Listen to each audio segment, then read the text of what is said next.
gising sa umaga kahit na antok pangako. Kailangan maghanda para pumasok sa trabaho. Sinday ng sigarilyo habang may kapeng barako. Eto aking almusal na araw-araw kong kasalo. Kailangan kong pumasok kahit mayroong trangkaso. Pag di kasi pumasok malaki ang iyong atraso. Sa nagbibigay ng sweldo kung tawagin natin amo.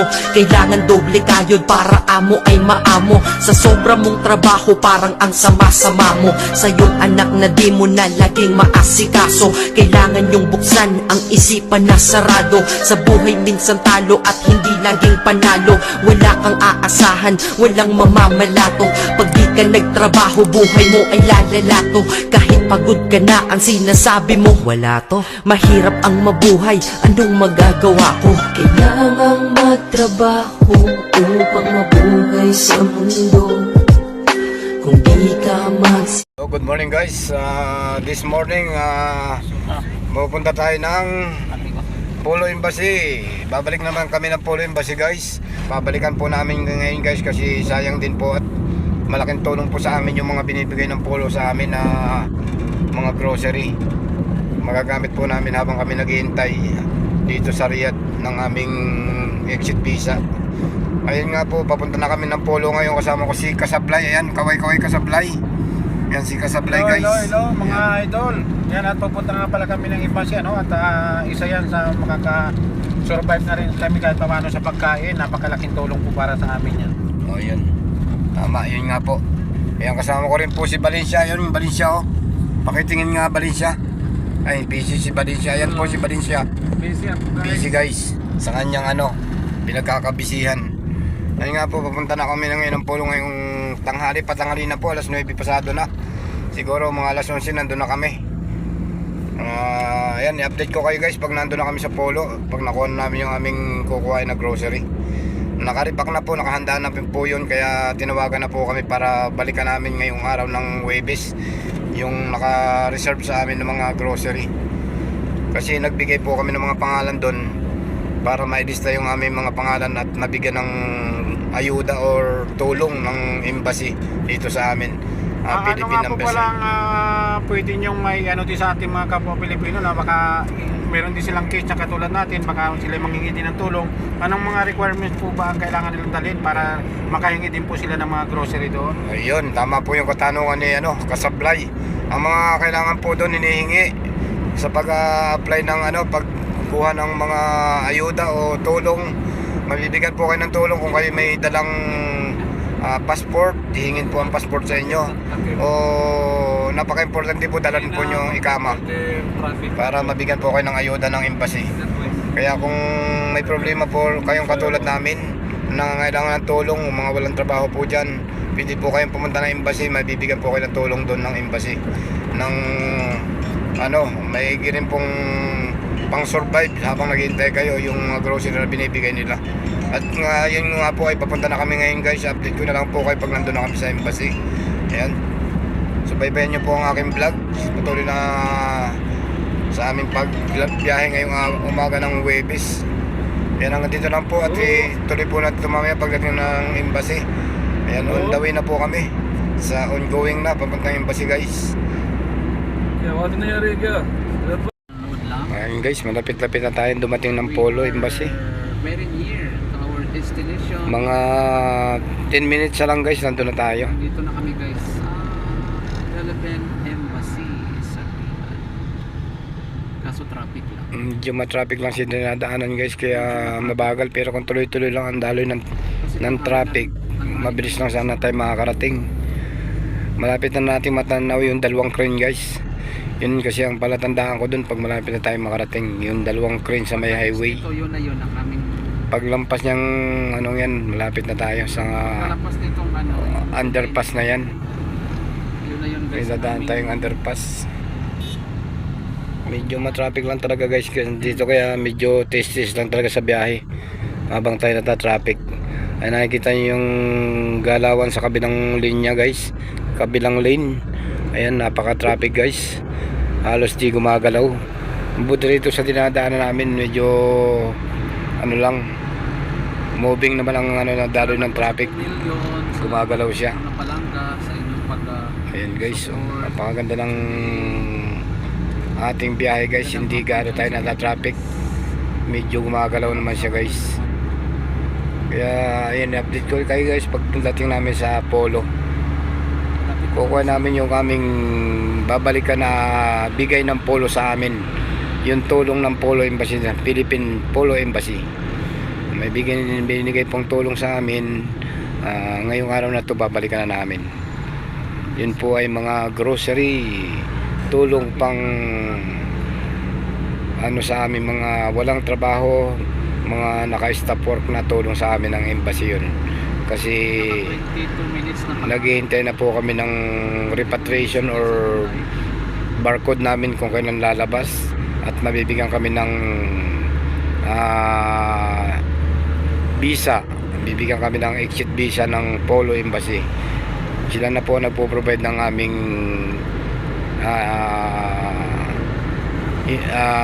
ng visa para makauwi kami. Yan, dito kakumanan dati lun oh. Imbis na dire-diretso tayo, dati diyan kakumanan pumasok ka pa dito ayan. Ito pumasok? Oo, dati yan dyan sa ibabaw na yan okay. Okay, sa atin yung Riyadh. Ulaya. Ulaya na? Ulaya. Takasusi Street. Takasusi Street. Ayan Tagasusiro. ayan guys, malapit na tayo doon sa dalawang crane. Yun, salamat sa inyong panonood dyan, guys. Matatanaw ko na yung crane guys. Paglampas ng flyover na yan guys, Matapos ando na tayo. sa inyo, tamsakan nyo ako mga langga. Matamsak, nandito tayo ngayon sa Ayan, Riyadh. ayan, malapit tayo guys. Natanaw ko na yung dalawang crane. So na kami guys ang embassy natin sa Pilipinas. Tapat niyang may, nakita niyo ba yung Ayan, tower crane? iikot lang tayo dyan kakanan tayo. Tapat dyan guys. Ano ba yun? Kaya Karya Garage. Kalam bro. Kalam. Kalam bro. Kalam antaro juga. Baba. Badan bro ini. Ayo bro. Ano? Siya daw. Semua na Please gida. Kalenda na mana ka? Furniture ada. Mungkin.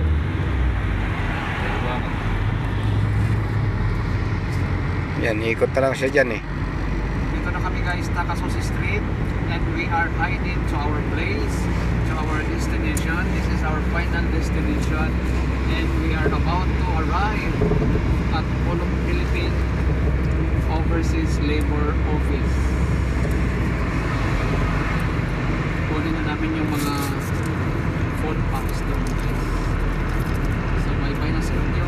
Budaya. Ah, And Ganun, have a U-turn. blessed ha? blessed Ganun, Sunday Bina? to each and everyone. Yes, garib. Si maujood na ये ना गरीब. Mapi malum. Mapi malum garib, mapi garib. We are now hiding.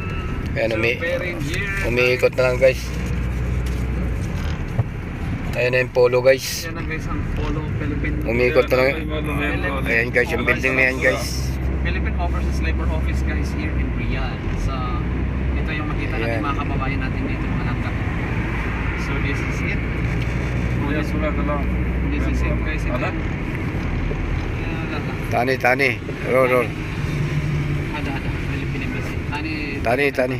Ito na guys ang ating imbahan. Ayan, yan. Guys, ito na po ang Department of ito. Ayan po yung Polo Migrant dito. Workers Office. Hindi ko na po ipapakita yung Nakabawal po. building. Yan po, no? Kasi medyo stricto rito. So, Ayan guys. Andito na tayo guys. Medyo nata-traffic lang tayo dito sa harap ng Polo Embassy. So bye bye. Ayan, bye.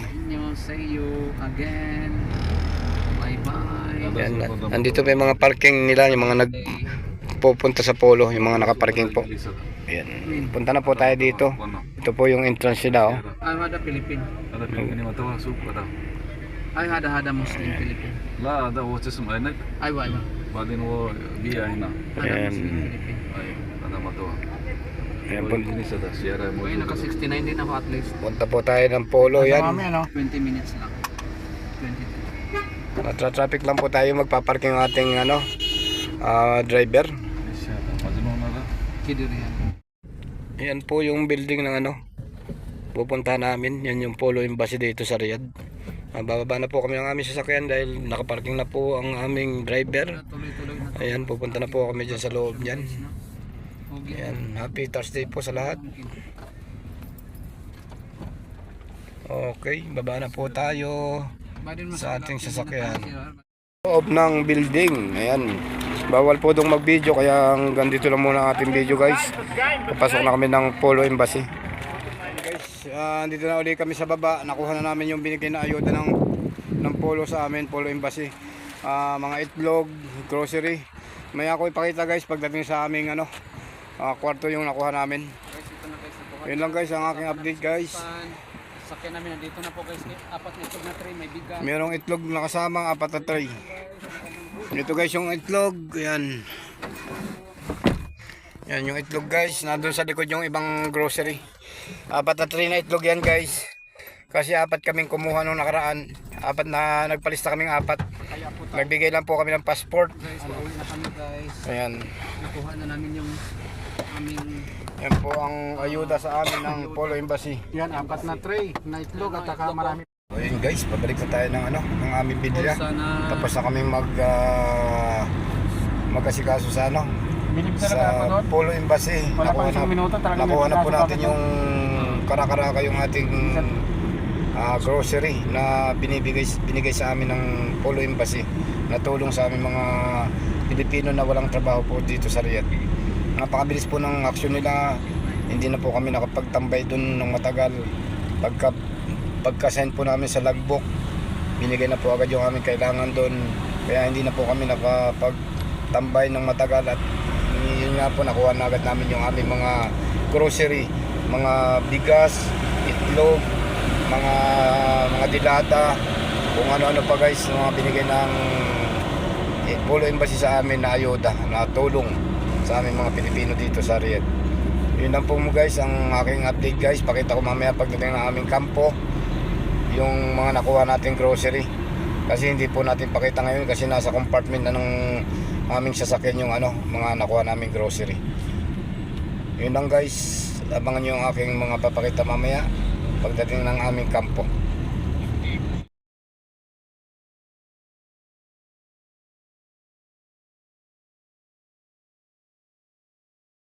Ayan guys, malapit na po tayo sa aming kampo. Sa akin ba nakaharap yan o sa iyo? Hindi.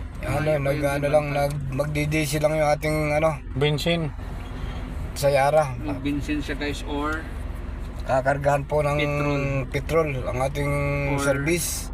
Kasi para lagi pong puno ang kanyang tangke para kahit anong oras ay pwede siyang lumarga. mag-gas muna siya, mag-gas. Magagas po siya, Gasoline. gas up muna ang ating driver, magagas up. Mungkin ada sakyan. Ayan, nandito po tayo sa petrol station. Bensin. Umiikot lang po ang ating sasakyan. Ayan po. Guys, ano muna kasi Standby muna tayo guys dito habang tayo pauwi ng ating kampo. Magdi-DC lang po yung ating may pera naman service siguro driver. Si Mr. Rajo from India. Kamusta si Riyadh? May tao, may ano pala siya na. 15. Kamusta 15 na? Kamusta 15 na ba hindi? 15. 15. Yung 20. Ayan po, nandito po tayo sa petrol station guys. Nakatambay habang hinihintay natin yung ating service na makargahan ng diesel or petrol. Ayan po. Alaala na ang pag-ibig mo. Ayan guys, ito nga po pala yung tinatak nating kalsada ay pauwi na ng aming kampo sa Alcards. Ayan, mabilis na po ang biyahe dahil wala na pong traffic dahil tanghali na. Kaya ng umaga napaka-traffic po ng ang biyahe namin kasi bugso ng sasakyan nandun sa umaga. Pero ngayon tanghali paubos na po at mga nasa trabaho na mga tao kaya siguro madalang na ang sasakyan. Ayan, napakabilis po ng biyahe ngayon pauwi ng Alcards.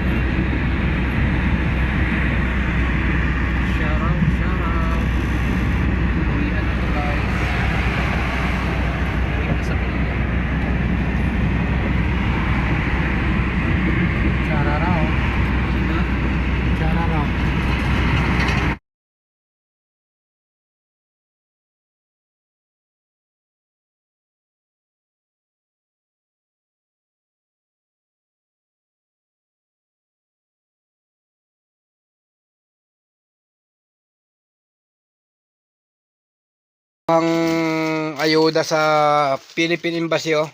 May mga noodles, ribisco, sardinas, ayan, may mga hotdog, may chicken, at saka may mga sako-sakong bigas, guys. Ayan, oh, tig 5 kilong bigas na 4 na pack. Ayan, may mga noodles pa. Yan po ay bigay po ng Polo Embassy sa aming mga Pilipino dito. Ito po yung mga kasama ko sa na nabigyan ng ayuda, si Leo, si Casablay, si TD, si Francis. Ayun po, nakatalikod na yun si Francis. Pakiharap nga, Francis, para makita ka ni Tisay. Ayan yung po nabigyan ng ayuda. At saka ito si Valencia. Ayan, kasama po ang inyong lingkod, si Unisan Pinoy FW Vlog. Ayan po, bali 5 po kami nandito sa kwarto. Nabigyan po kami ng ayuda ng embassy. Kaya pasalamat po tayo sa Philippine Embassy na nabigyan po tayo ng ayuda. Ito po yung ating natanggap, mga nakaripak. Ayan, yan po yan lahat. Ito po yung mga mayroon pa po dito, hindi pa namin nakalkal kasi ano, ito bigas, Mga 20 kg ito na bigas lahat. ayan, bigas. Meron pang 4 na tray na itlog, yan, oh. May mga manok pa siya guys, chicken, frozen chicken. Yan, ilang grams na to? 13 grams. Tapos Ayan, may itlog po, 4 na tray na itlog. Ayan, yan po ang mga nabigay. 4 po yan. Yung may noodles pa nalaglagan. Ayan po si Francis po. Kasama po natin yan sa nanghingi ng tulong sa Philippine Embassy. Yan si Francis. From San Fernando, Pampanga po yan. Kaya bati may mga taga San Fernando, Francis. kasama namin yan. Ay, taga San Fernando, Pampanga. Ayan, Si Teddy. Nangin kami ng nangin kami ng Si Teddy. ayuda. sa Polo. Polo Embassy. Sana abot na siguro ng mga 1 buwan to, 2 buwan. Ayan.